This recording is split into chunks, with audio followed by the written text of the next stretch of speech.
Salam sejahtera Malaysia. Denyut nadi suara rakyat bergema di channel ini. Sebelum kita mulakan berita pada hari ini, jangan lupa tekan butang subscribe, like dan share. Sila tinggalkan komen anda. Denyut nadi suara rakyat terus bergema di channel ini. Salam sejahtera Malaysia. Kejutan demi kejutan melanda Malaysia. Kali ini, lagi besar kejutannya. Apa tidak terkejutnya? Dibubarkan pejuang sah. Pejuang dibubarkan dan ada orang letak jawatan. Letak jawatan serta-merta kerana tidak lagi percaya kepada presiden parti. Okey, nasib baiklah tuan-tuan dan puan-puan. Yang dibubar itu bukan satu seluruh pejuang, tetapi hanya wilayah persekutuan yang dibubarkan. Dan amat memalukan, saya rasa betul-betul memalukanlah apabila diumumkan di dalam media bahawa Mukhris Mahathir tidak seperti Mahathir. Dia jauh ketinggalan daripada Mahathir. Malah disebut juga geng-geng dia sebenarnya tidak ikut apa yang Mahathir mau buat. Di belakang-belakang buat apa yang diorang suka, bukan seperti yang dibincangkan. Itulah kata Khairuddin, sehingga dia letak jawatan dan pejuang wilayah persekutuan dibubarkan. Ini berita besar. Khairuddin Abu Hassan, orang kuat kepada Tun Mahathir, telah sah mengumumkan meletakkan jawatannya sebagai ketua pejuang bagi wilayah persekutuan dan telah membubarkan Majlis Pimpinan Negeri MPN parti itu. Sudah bubar. Katanya perjuangannya bersama parti itu tidak lagi relevan memandangkan pejuang telah menerima peletakan jawatan pengurusinya, iaitu Mahathir Mohamad. Saya fikir pelik jugalah Khairuddin Abu Hassan ni. Kenapa dia mau ikut sangat lagi dengan Mahathir? Mahathir dah tak lama lagi lah dia akan dipanggil Tuhan sudah. Tapi kenapa Khairuddin tidak boleh untuk menerima pimpinan seterusnya? Okey, katanya Khairuddin membuat pengakuan. Dia kata perjuangan saya dulu, kini dan selamanya hanyalah berteraskan paksi sokongan kepada Tun Dr. Mahathir Mohamad yang sentiasa kekal berprinsip dan tidak pernah menipu dalam mana-mana perjuangan untuk menegakkan kebenaran demi bangsa, negara maupun agama, katanya. Cuma saja saya mau tanya si Khairuddin Abu Hassan ni, kalau tiba-tiba Mahathir meninggal dunia macam mana? Jadi susahlah. Saya fikir susah untuk di dalam satu-satu organisasi kalau terlalu ikut seorang saja. Nanti kalau orang tu dah tak ada tinggalkan sudah. Bukan begitu. Perjuangan yang betul adalah perjuangan yang betul-betul ada sebab yang lebih besar daripada individual.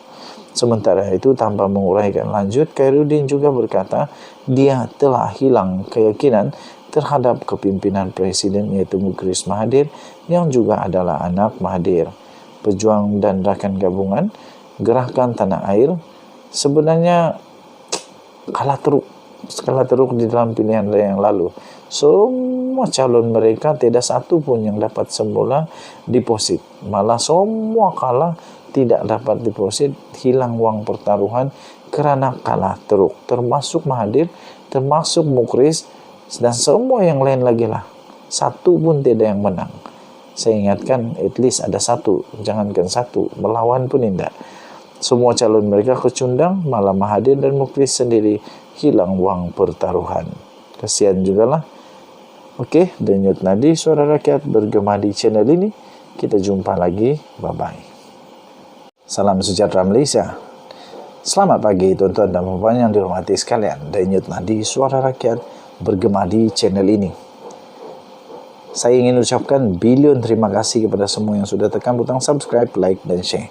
Bagi yang belum lagi tekan butang subscribe, saya mohon supaya anda dapat tekan butang subscribe, like dan share serta komen banyak-banyak. Walaupun ramai duk entam Anwar Ibrahim, tapi tak boleh dinafikan memang Anwar Ibrahim mendapat pengiktirafan seluruh dunia. Bukan hanya Malaysia, bukan hanya Asia, tetapi seluruh dunia mengiktiraf Anwar Ibrahim sebagai Perdana Menteri Malaysia dengan pengiktirafan yang luar biasa. Malahan selepas beliau mengangkat sumpah pun, ucapan demi ucapan demi ucapan daripada pemimpin-pemimpin dunia bertali arus, bertelefon, malah ketika dia live pun orang telefon dia ucap terima kasih, ucap tahniah sebenarnya, ucap tahniah. Saya belum pernah nampak pemimpin Malaysia yang sampai begitu. Duk live tiba-tiba orang call, Perdana Menteri lah, Presiden lah, telefon dia seluruh dunia.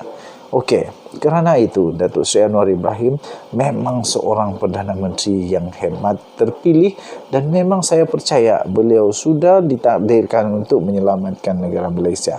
Siapa yang setuju dengan saya, tulis di komen #Anwar demi Pertiwi. #Anwar demi Pertiwi. Tulis lagi #Anwar demi Pertiwi. Ini pengumuman Anwar Ibrahim. Belum pernah Malaysia dapat pengiktirafan dalam masa singkat dari dunia, kata Perdana Menteri Anwar Ibrahim.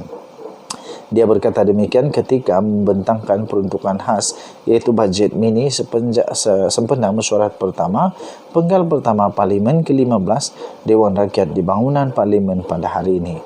Perdana Menteri iaitu Datuk Seri Anwar Ibrahim menafikan laporan media antarabangsa yang mencemarkan imej negara.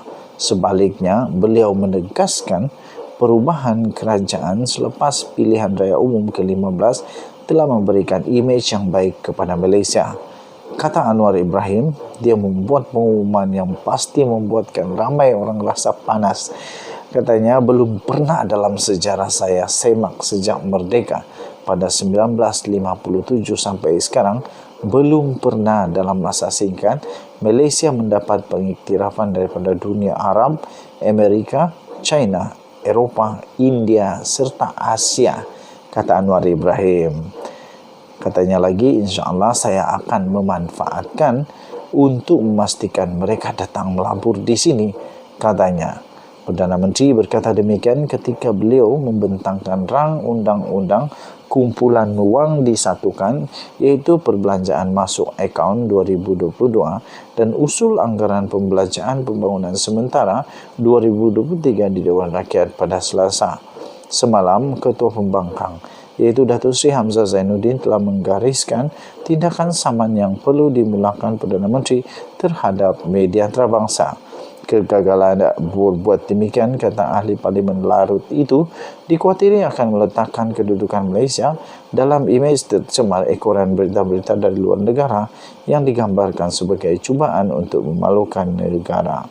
Dalam pada itu, ahli Parlimen Tambun itu menambah beliau terharu dengan sambutan dan sokongan daripada negara-negara luar yang memberikan komitmen dan kerjasama untuk meneroka potensi perdagangan dan pelaburan dengan Malaysia. Katanya, Sultan Brunei iaitu Sultan Hassan Al-Bolkiah telah melakukan sesuatu yang jarang sebelum ini, kata Anwar Ibrahim. Baginda datang bukan hanya soal silaturahim, tetapi memberi ruang supaya Brunei Investment Agency atau BIA yang sekarang ini tidak langsung melabur di sini dan lebih banyak di Eropah, Amerika dan Singapura memberi perakuan untuk BIA melihat potensi di Malaysia, ujar Perdana Menteri. Denyut nadi Suara Rakyat bergema di channel ini. Tahniah diucapkan kepada Datuk Seri Anwar Ibrahim. Kita jumpa lagi, bye-bye.